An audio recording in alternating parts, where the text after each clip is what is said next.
जय मां दुर्गा।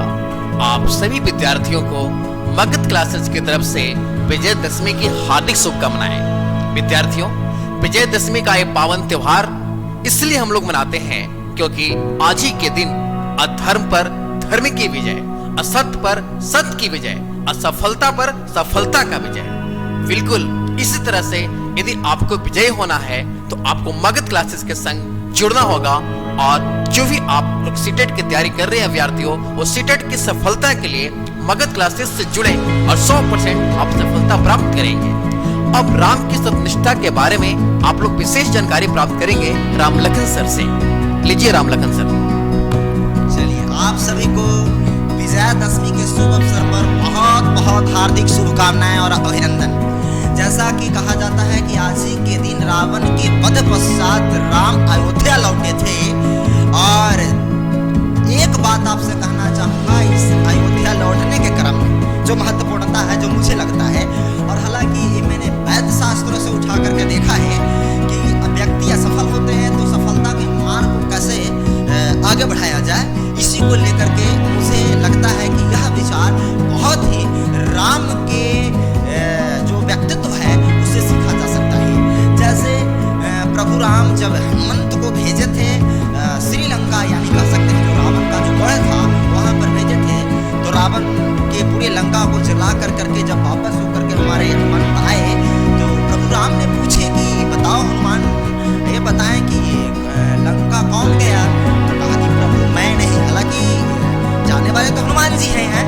देखिए, गुरु की प्रेम को मैं बता रहा हूँ, यहाँ से गुरु की क्या प्रेम है, क्या निष्ठा है, उसको मैं बता रहा हूँ आपको। मैं एक बात स्पष्ट करूँ इसमें, तो एक बात बहुत ही घनिष्ठता की बात है, जिसमें आपको मैं कहना चाहूंगा कि गुरु का प्रेम और माता पिता की सत्यनिष्ठा बहुत पावन है, चीज आपको मानना होगा। और इसी के क्रम में क्या हुआ कि कहन की लंका कौन जलाया, राम ने पूछे तो हनुमंत कहे कि प्रभु मैंने तो नहीं जलाया। तो भाई लंका कौन गया? तो प्रभु मैंने नहीं गया। तो कहे कि गया कौन भाई? तो बताओ, तू तो मूर्ख बना रहे हो हनुमंत मुझे। तो प्रभु कहते हैं कि नहीं, देखिए प्रभु बात एक्चुअल क्या है जो मैं बता देता हूँ। तो बोले कि हाँ हनुमान जी, उस पर मैं आपको बता दूं। हनुमान जी बोले कि देखिए प्रभु 5 चीज आप समझ लीजिए। बोले पहला बात कि ठठरी के बड़े लंका जलाने के क्रम में एक बात सुन लीजिए स्पष्ट, सीता की समताप, राम की प्रताप, रावण का पाप, ब्राह्मण का श्राप, अहमर बाप, ये 5 को मिलकर कर दिया लंका साफ। तो कहें कि ये कौन सी बात, फिर से समझा दो मुझे।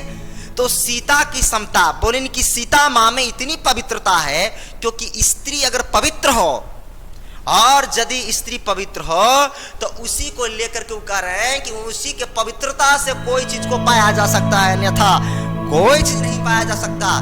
दूसरी बात, चरित्रहीन स्त्री जो है वो साम्राज्य को विनाश कर देती है, यह हनुमंत समझाना चाह रहे हैं। दूसरी बात, राम का प्रताप, प्रताप का मतलब है कि राम एक बार जो वचन दिए वो वचन पर अंतिम सांस तक अडिग रहे, कभी वचन से पीछे नहीं हिला। आगे आने वाले वक्तव्यों में यह आपको सीखना होगा कि यदि किसी को वचन दीजिए, वचन को पालन करें, नैतिकता का पालन करें, नहीं तो नैतिकता का पाठ धरा का धरा रह जाएगा। तीसरी प्रश्न मैं आपको बता दूं तो कहीं कि रावण का पाप इतना बढ़ चुका था कि स्थिति खराब था। और एक बात और चौथे बात सुन लीजिए, तो ब्राह्मण का श्राप था। श्राप किसी का नहीं लेना चाहिए, श्राप बड़ा खराब होता है, ये बात ध्यान रखिएगा। तो इसीलिए श्राप अगर एक बार पड़ जाए और निष्ठावान आदमी से पड़ जाए जो भगवान के करीब है, हमें नहीं कहते कि भगवान कौन है, लेकिन आपको मैं बताऊं ईमानदारी में ही भगवान है। इसीलिए ईमान है आपके पास, वही भगवान है आपके अंदर, आपकी विचारधारा में ही भगवान वास करते हैं, ये मेरा मानना है। और लास्ट है, जो बाप बोल रहे हैं कि ब्राह्मण का श्राप, और हनुमान जी कह रहे हैं मेरा बाप तो पवन सुत हनुमान, पवन ने ही पूरा लंका जलाया था, इसीलिए कहा पवन मतलब हवा, इसीलिए हनुमान जी ने 5 बात पर गौर फरमाए। और एक बात स्पष्ट सुन लीजिए, कहा जाता है कि हमारे शास्त्रों के अनुसार महिलाओं की पूजा जम के होती है, क्योंकि महिला कभी भी हमारे राष्ट्र वाला सूर्पनखा नहीं होती। सूर्पनखा किसको कहते हैं, जो समझ रहे हैं कि किस तरीके की। इसीलिए यदि कोई महिलाएं पवित्रता का पालन, नैतिकता का पालन नहीं करती है तो उसकी नाक कान लास्ट में काट लिए जाते हैं। ये बात को ध्यान रखना है, क्योंकि अगर ये पालन नहीं करे, नाक कान काटने का मतलब ये डायरेक्ट आपको कोई काटने जाएगा, आपको समाज ही नाक कान काट देती है, लोग नाक कान काट देते हैं। ये चीज देखिएगा अपने आसपास में। तो यह चीज क्या होता है कि सबसे बड़ी बात है कि हमारे राष्ट्र में महिलाओं का पूजा इसीलिए होता है, देवी हो, सती हो, पार्वती हो, लक्ष्मी हो, सरस्वती हो, महाकाली हो, पूजा इसीलिए करत है कि ठठरी के बारे हमारा राष्ट्र में महिला का सर्व कल्याण का सर्वोख मानी जाती है, इसीलिए महिलाओं का सम्मान किया जाता है और महिलाओं का सम्मान में ही पुरुषों की नैतिकता का बोध होता है। इसीलिए महिला को कभी भी अपमानित ना करें। भारतीय पुरुषों से यह निवेदन है, क्योंकि हमारी वैसा चरित्र नहीं है, क्योंकि हम जिससे जन्म लेते हैं वो एक महिला होती है।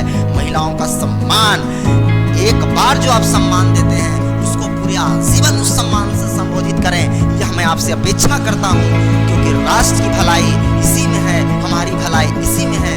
हम अपने निष्ठा को बरकरार रखें। तो बहुत बहुत धन्यवाद आप सभी को। माता रानी जगत जननी जगदम्बा आप सभी को खुशी दे।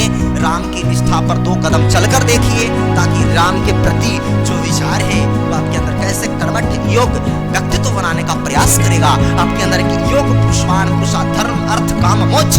व्यक्ति को अगर मोक्ष पाना है तो आपको ईश्वर के प्रति या नैतिकता के प्रति सतनिष्ठा रखना ही होगा। इसलिए बहुत बहुत धन्यवाद। आभार मित्रों।